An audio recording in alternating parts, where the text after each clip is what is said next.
Hi, my name is Dr. Patricia Arabath, and I was a pioneering African American woman ophthalmologist, which is a fancy word for being an eye surgery expert. I was born in Harlem in 1942 to Rupert and Gladys Bath. My dad was an immigrant from Trinidad who wrote columns in a newspaper, was a merchant seaman, and the first black New York City subway driver. He taught me to appreciate diversity and the uniqueness of every individual in the human race. My mom had slave and Cherokee heritage and devoted her life to the educations of my brother and I. She gave me my first chemistry set. My parents always told me, never settle for less than your best, words that I would remember for the rest of my life as I pursued my dreams. With my family backing me, I did great in high school and was chosen to be part of a summer science program. While attending it, I made a huge discovery. I became the first person to figure out an algorithm for how to forecast the development of cancer tumors, a massive breakthrough in medical science, and I was only a teenager. The scientific community was very impressed, and even with all the systemic racism and gender discrimination that was especially strong back then, I had a relatively easy time getting into college, where I did lots of student leadership and high-level studying, winning awards and praise for everything I did. I had to work hard to achieve these successes, which were in a field that would have been tough enough, even if I had been white and a man. At this time, the civil rights movement, led by Martin Luther King Jr., was in progress, and I actually got to meet him at one point. But in 1968, just 4 years after I got my bachelor's degree, Dr. King was shot. I was sad beyond words when I heard the news, and it inspired me to fulfill one of Dr. King's greatest dreams to give health and welfare to the poor. During an internship at Harlem Hospital Center, I saw that many of the patients there were blind, and I wanted to help. A disproportionate number of these people were black because racism meant that most black people were kept poor by their oppressors, and it was harder for them to stay healthy and get proper medical attention. I began to study blindness and make it the focus of my career. Soon I knew so much about it that I was able to convince some professors from Columbia University that they should operate on blind patients, black and white, for free. There had never been an eye surgery at Harlem Hospital Center before, and in 1969 I got to be part of the first one. I went on to work as an ophthalmologist in New York City at New York University from 1970 to 73 and was the first African American to do so. I was married during that time and gave birth to my daughter Erica Bath in 1972. After the stint at NYU, my career really took off.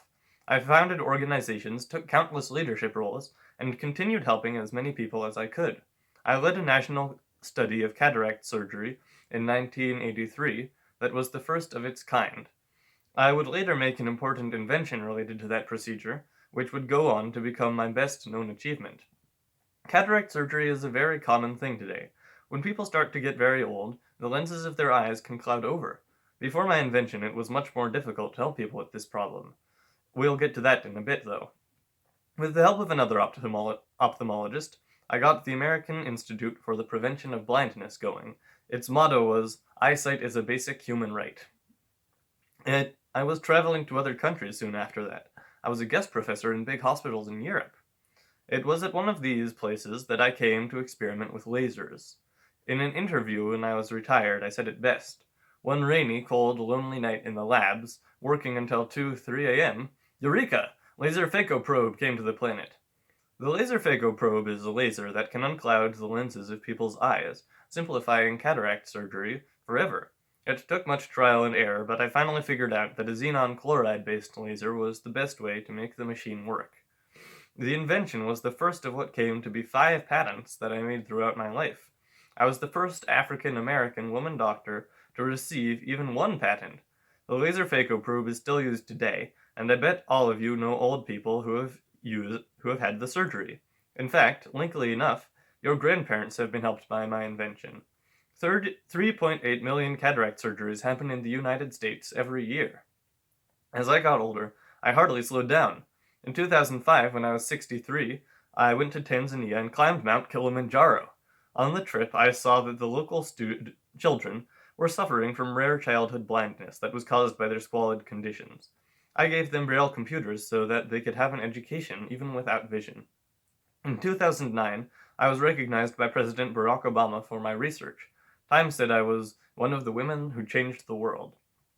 I died on May 30th, 2019, but my legacy is monumental, and I hope that I can keep inspiring innovators forever.